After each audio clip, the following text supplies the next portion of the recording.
श्री विष्णु कवचम्। अस्य श्री विष्णु कवच स्तोत्र महामन्त्रस्य ब्रह्मा ऋषिः अनुष्टुप् छन्दः श्रीमन्नारायणो देवता श्रीमन्नारायण प्रसाद सिद्ध्यर्थे जपे विनियोगः। शान्ताकारं भुजगशयनं पद्मनाभं सुरेशं विश्वाकारं गगनसदृशं मेघवर्णं शुभांगं लक्ष्मीकान्तं कमलनयनं योगिहृदयानगम्यं वन्दे विष्णुं भवभयहरं सर्वलोकैकनाथम्। ॐ पूर्वतो मां हरिः पातु पश्चाच्चक्री च दक्षिणे कृष्ण उत्तरतः पातु श्रीशो विष्णुश्च सर्वतः ऊर्ध्वमानन्दकृत् पातु अधश्चारङ्गभृत् सदा पादौ पातु सरोजाङ्घ्रि जङ्गे पातु जनार्दनः जानुनी मे जगन्नाथः उरु पातु त्रिविक्रमः गुह्यं पातु हृषीकेशः पृष्ठं पातु ममावयः पातुं नाभिं ममानन्तः कुक्षिं राक्षसमर्दनः दामोदरो मे हृदयं वक्षः पातु निरकेशरी करो मे कालियारातिः भुजो भक्तार्तिभञ्जनः कण्ठं कालाम्बुदश्यामः स्कन्दो मे कंसमर्दनः नारायणो व्यानासां मे कर्णो केशी प्रभञ्जनः कपोले पातु वैकुण्ठो जिह्वां पातु दयानिधिः आश्यं दशाश हन्ताव्यात् नेत्रे मे हरिलोचनः भ्रुवो मे पातु भूमीशो ललाटं मे सदाच्युतः मुखं मे पातु गोविन्दः शिरो गरुडवाहनः मां शेषशायी सर्वेभ्यो व्याधिभ्यो भक्तवत्सलः पिशाचाग्रिज्वरेभ्यो मापभयोऽवतु वामनः सर्वेभ्यो दुरितेभ्यश्च पातु मां पुरुषोत्तमः। इदं श्रीविष्णुकवचं सर्वमङ्गलदायकं सर्वरोगप्रशमनं सर्वशत्रुविनाशनं शान्ताकारं भुजगशयनं पद्मनाभं सुरेशं विश्वाकारं गगनसदृशं मेघवर्णं शुभांगं लक्ष्मीकान्तं कमलनयनं योगिहृदयानगम्यं वन्दे विष्णुं भवभयहरं सर्वलोकैकनाथम्। ॐ पूर्वतो मां हरिः पातु पश्चाच्चक्री च दक्षिणे कृष्ण उत्तरतः पातु श्रीशो विष्णुश्च सर्वतः ऊर्ध्वमानन्दकृत् पातु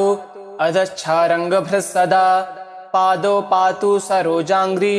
जङ्गे पातु जनार्दनः जानुनी मे जगन्नाथः उरु पातु त्रिविक्रमः गुह्यं पातु हृषीकेशः पृष्ठं पातु ममावयः पातुं नाभिं ममानन्तः कुक्षिं राक्षसमर्दनः दामोदरो मे हृदयं वक्षः पातु निरकेशरी करो मे कालियारातिः भुजो भक्तार्तिभञ्जनः कण्ठं कालाम्बुदश्यामः स्कन्दो मे कंसमर्दनः नारायणो व्यानासां मे कर्णो केशी प्रभञ्जनः कपोले पातु वैकुण्ठो जिह्वां पातु दयानिधिः आश्यं दशाश हन्ताव्यात् नेत्रे मे हरिलोचनः भ्रुवो मे पातु भूमीशो ललाटं मे सदाच्युतः मुखं मे पातु गोविन्दः शिरो गरुडवाहनः मां शेषशायी सर्वेभ्यो व्याधिभ्यो भक्तवत्सलः पिशाचाग्रिज्वरेभ्यो मापभयोऽवतु वामनः सर्वेभ्यो दुरितेभ्यश्च पातु मां पुरुषोत्तमः। इदं श्रीविष्णुकवचं सर्वमङ्गलदायकं सर्वरोगप्रशमनं सर्वशत्रुविनाशनं शान्ताकारं भुजगशयनं पद्मनाभं सुरेशं विश्वाकारं गगनसदृशं मेघवर्णं शुभांगं लक्ष्मीकान्तं कमलनयनं योगिहृदयानगम्यं वन्दे विष्णुं भवभयहरं सर्वलोकैकनाथम्। ॐ पूर्वतो मां हरिः पातु पश्चाच्चक्री च दक्षिणे कृष्ण उत्तरतः पातु श्रीशो विष्णुश्च सर्वतः ऊर्ध्वमानन्दकृत् पातु अधश्चारङ्गभृत् सदा पादौ पातु सरोजाङ्घ्रि जङ्गे पातु जनार्दनः जानुनी मे जगन्नाथः उरु पातु त्रिविक्रमः गुह्यं पातु हृषीकेशः पृष्ठं पातु ममावयः पातुं नाभिं ममानन्तः कुक्षिं राक्षसमर्दनः दामोदरो मे हृदयं वक्षः पातो नरकेशरी करो मे कालियारातिः भुजो भक्तार्तिभञ्जनः कण्ठं कालाम्बुदश्यामः स्कन्दो मे कंसमर्दनः नारायणो व्यानासां मे कर्णो केशीप्रभञ्जनः कपोले पातु वैकुण्ठो जिह्वां पातु दयानिधिः आश्यं दशाश हन्ताव्यात् नेत्रे मे हरिलोचनः भ्रुवो मे पातु भूमीशो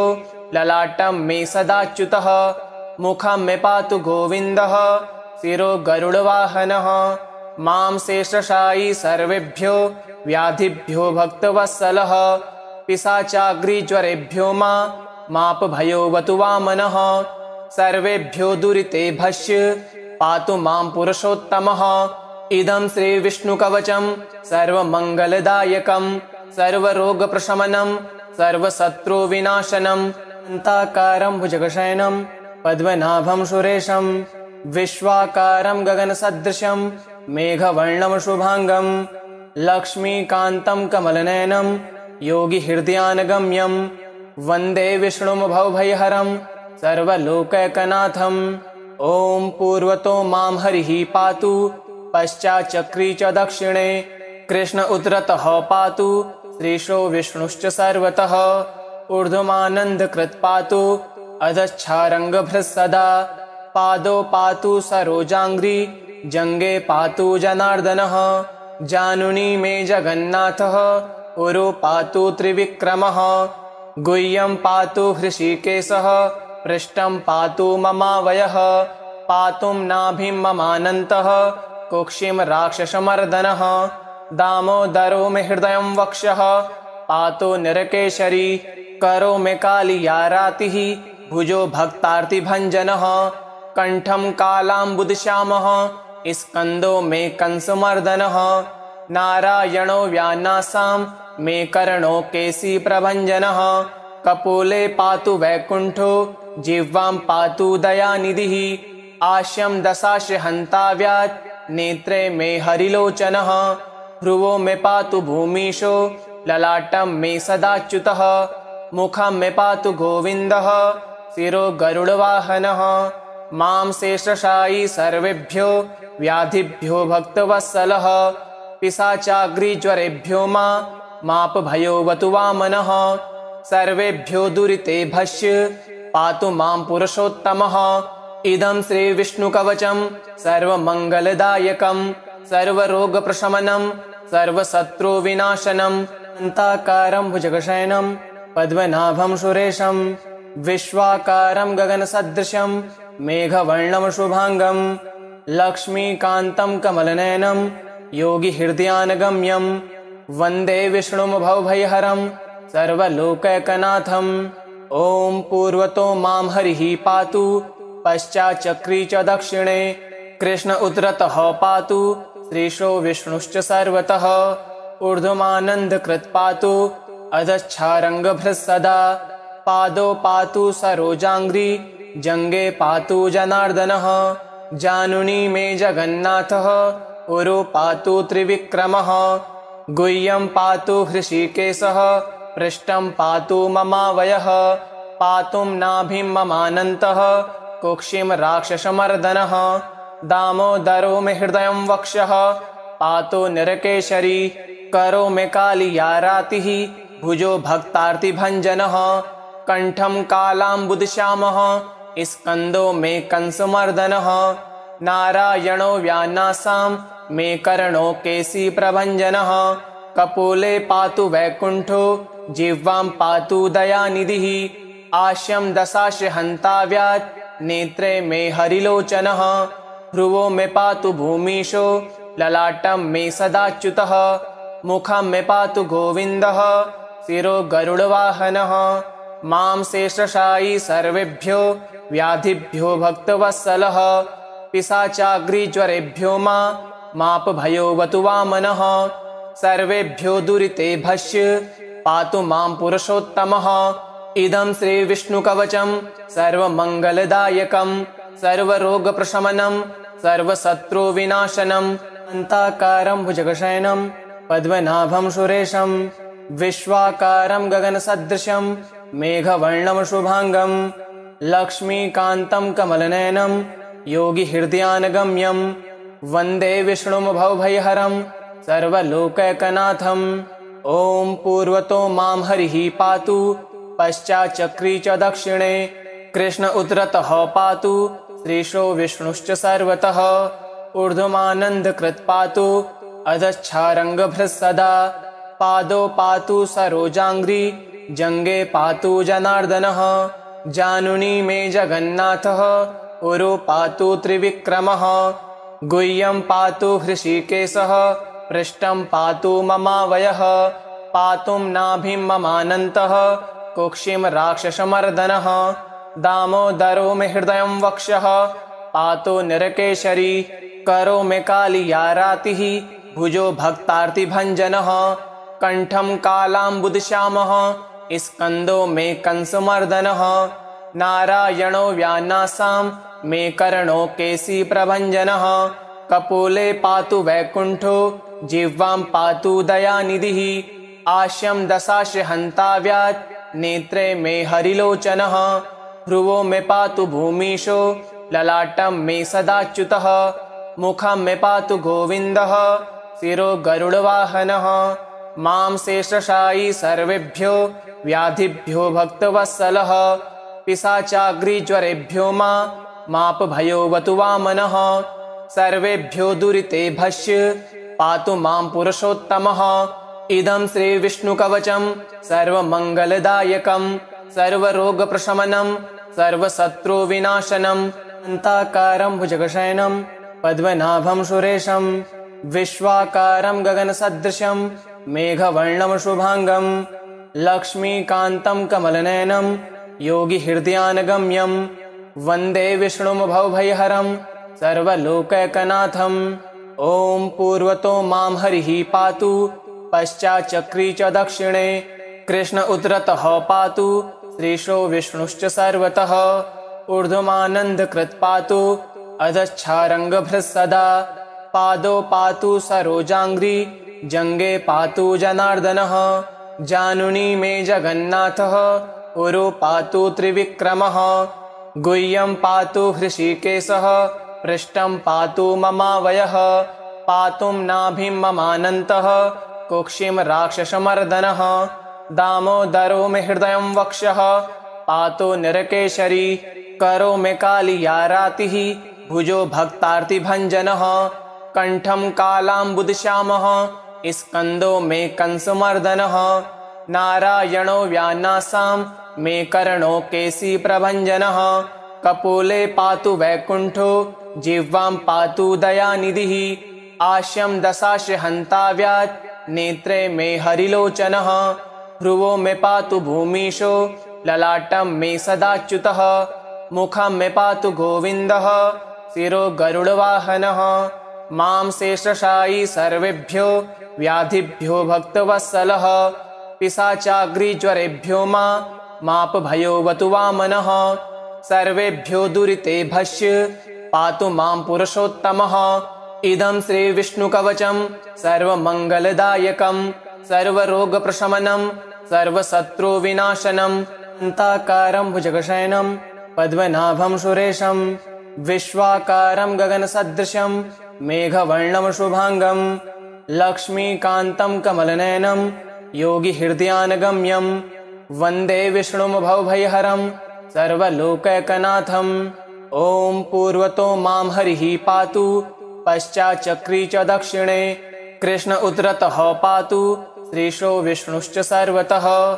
ऊर्ध्वमानन्दकृत् पातु अधश्चारङ्गभृत् सदा पादौ पातु सरोजाङ्घ्रि जङ्गे पातु जनार्दनः जानुनी मे जगन्नाथः उरु पातु त्रिविक्रमः गुह्यं पातु हृषीकेशः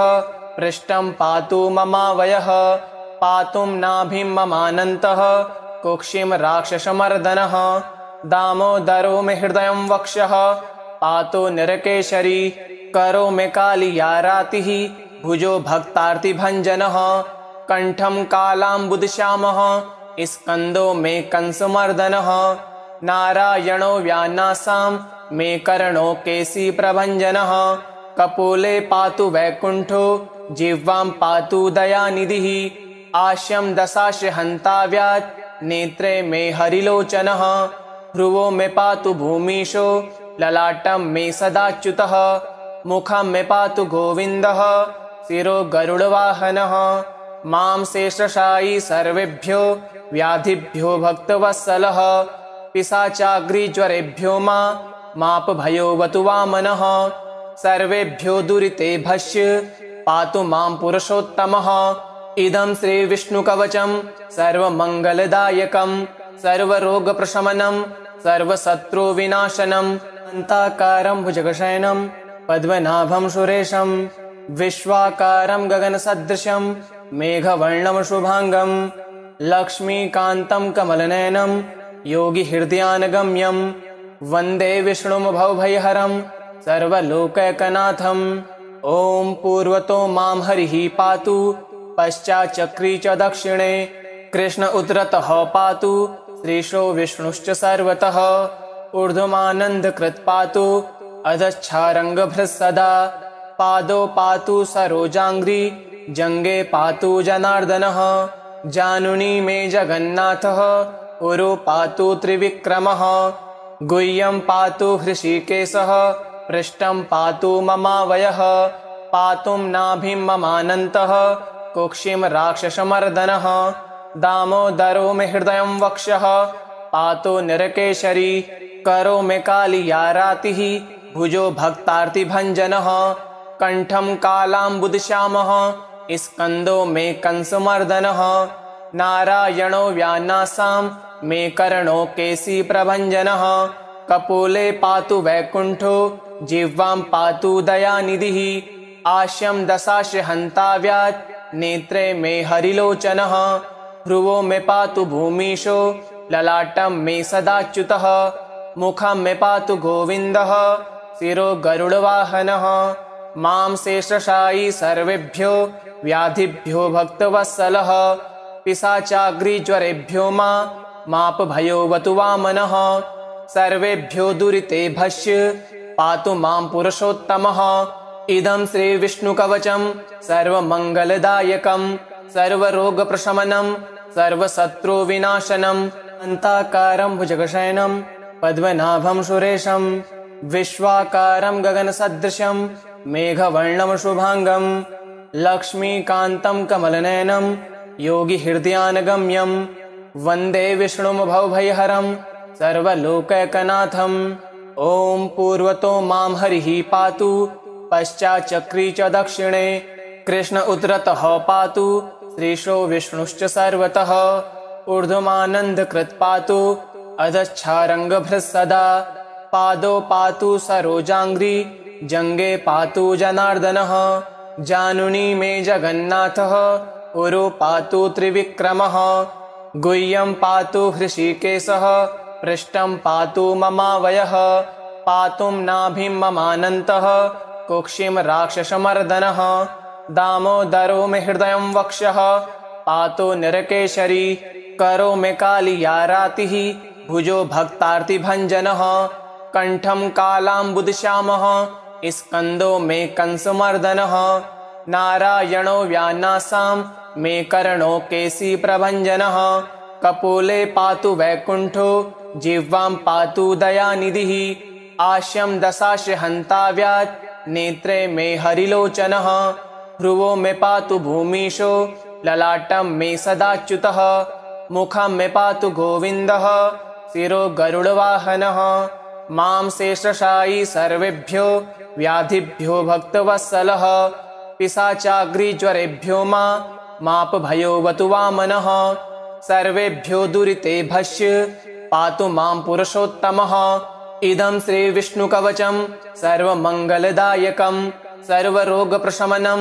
सर्वशत्रुविनाशनम् अन्ताकारं भुजगशयनं पद्मनाभं सुरेशं विश्वाकारं गगनसदृशं मेघवर्णं शुभांगं लक्ष्मीकान्तं कमलनयनं योगिहृदयानगम्यं